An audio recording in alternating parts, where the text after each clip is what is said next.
The storm came down from the mountains like a living thing, howling across the plains with a fury that even the oldest cowboys said they had never seen before. And as the sky split open with thunder, the color of gunmetal, Elias Crow rode alone, his duster snapping behind him like a torn flag of war, his horse Bell fighting the mud and wind with every step, because turning back was no longer an option. Not when the trail ahead told a story written in broken branches, deep hoofprints, and blood washed thin by rain. Elias had lived his whole life on the edge of survival, raised by a father who taught him that mercy was a luxury, and by a land that punished hesitation, yet something in his chest twisted as he spotted the signs of Apache, passage heading straight toward Dead Man's Wash, a place locals avoided even in clear weather. Because when storms came, the wash became a roaring grave. Lightning flashed again, revealing the small print of a child's foot beside a woman's.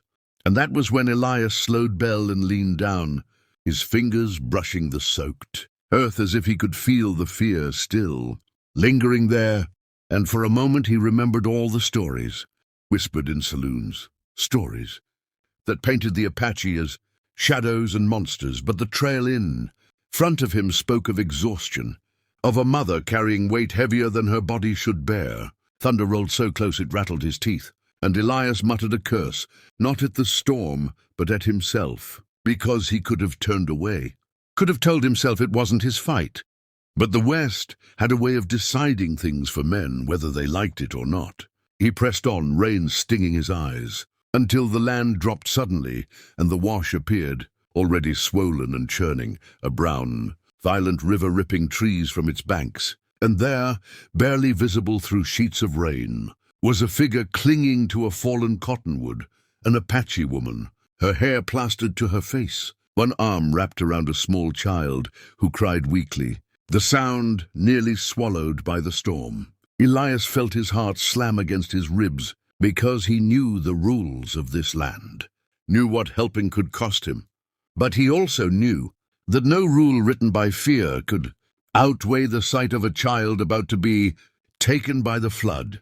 He swung down from Bell, tied her to a rock, and shouted into the storm, his voice torn apart by wind, the woman's dark eyes snapping toward him with pure terror, not relief, because to her he was just another white man, another threat, another ending. The wash surged higher, water clawing at the cottonwood, and Elias waded in despite the freezing pain, every step threatening to pull him under, until he reached them and cut a rope from his saddlebag, throwing one end around the trunk and the other around his own waist, signaling with frantic gestures that he meant to help, though he knew gestures meant little between enemies shaped by blood and history.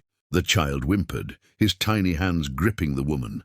His buckskin as the tree cracked loudly, the sound sharp as a rifle shot.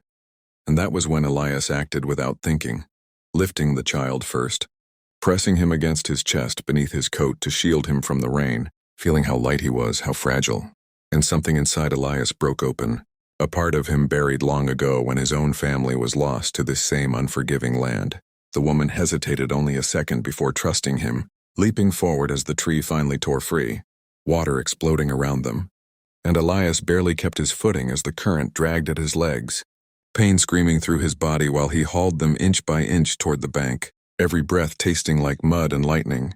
When they collapsed on solid ground, the storm still raging, the woman scrambled back, pulling the child from Elias's arms, her eyes blazing with fear and defiance as she drew a small knife, her hand shaking not from weakness but from cold and desperation. And Elias raised his hand slowly, backing away, letting her see he carried no weapon now, only exhaustion and a resolve he couldn't explain even to himself. Rain hammered down as they stared at one another, two survivors from worlds that had taught them to hate, while somewhere deep inside the thunder, fate seemed to pause, as if waiting to see what kind of story would be written next. Elias finally spoke, his voice low and steady, telling her the storm would only get worse, that the plains ahead would flood, and that if she stayed, neither she nor the child would see morning. And though she didn't understand every word, she understood the truth in his eyes, because truth has a language older than words. She lowered the knife, just slightly, and nodded once, a gesture small but heavy with meaning, and as Elias led them toward him, narrow ridge where an old trapper's cave might offer shelter. He felt the weight of unseen eyes on him, the sense that this rescue was only the beginning, that forces far deadlier than the storm had already been set in motion. And if this story gripped your heart like the storm gripping the plains, remember that every legend of the Wild West survives because someone chose to listen, because someone stayed for what came next.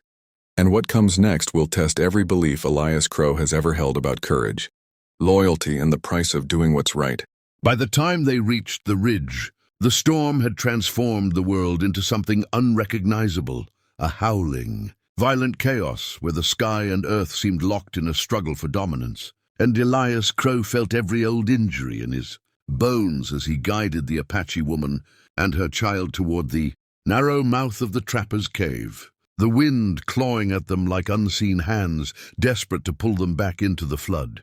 And when they finally slipped inside, the darkness swallowed them whole, broken only by flashes of lightning that briefly illuminated the rough stone walls and the woman's face, etched with fear, suspicion, and a strength born from too much loss. Elias struck a match with trembling fingers, shielding the flame with his body until it caught, revealing the child curled tightly against his mother, shivering so hard his teeth clicked.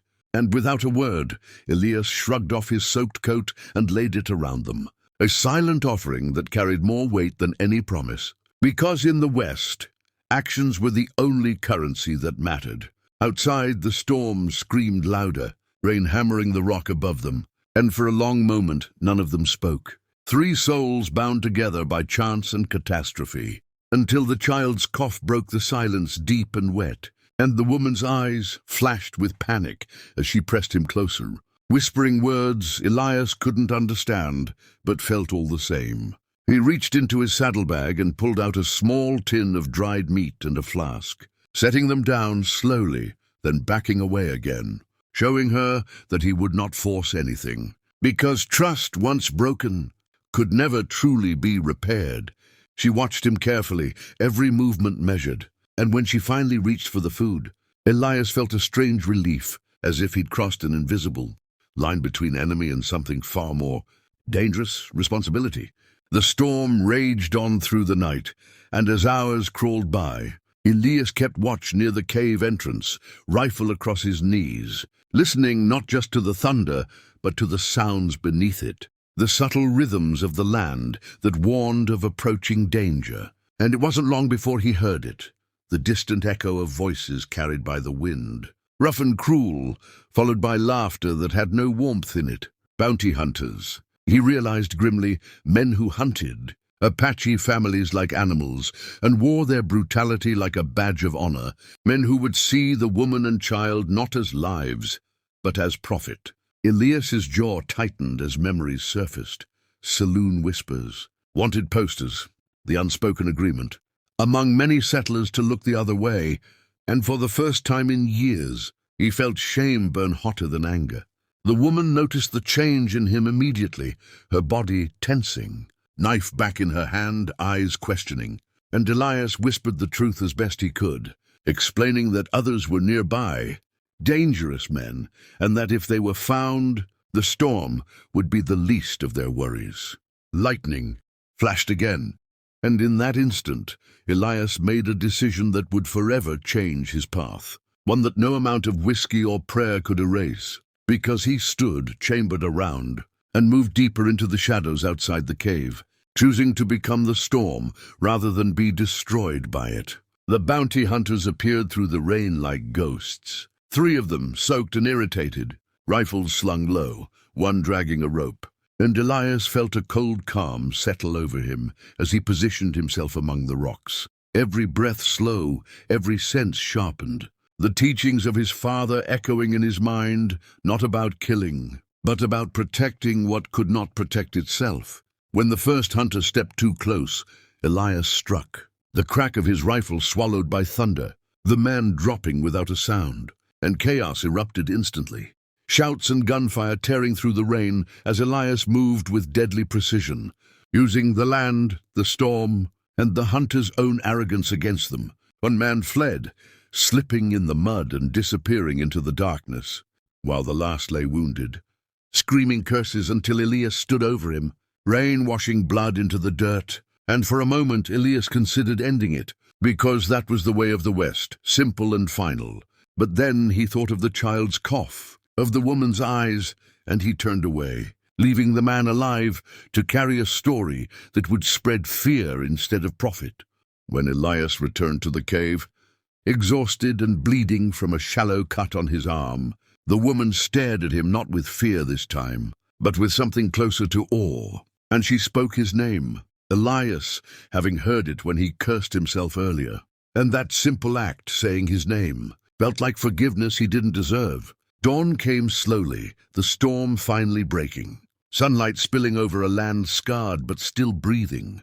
And as they emerged from the cave, Elias knew their journey together was ending, because some paths could only be shared for a short while, yet their impact lasted a lifetime. He pointed toward a distant line of hills, a safer route away from settlements, and the woman nodded, holding her child's hand, then surprised him by pressing her forehead briefly against his, a gesture of gratitude deeper than words, before turning and walking away, her silhouette shrinking against the vast horizon.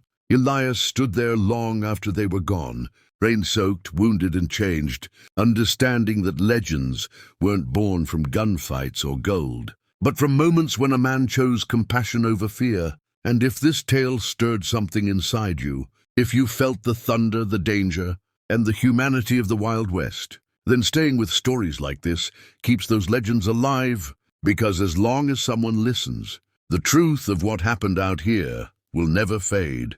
Elias Crow mounted Bell and rode off in the opposite direction, not toward glory or reward, but toward a future where the lines between enemy and ally were forever blurred, leaving behind a land that would remember his choice long after the storm scars had washed away.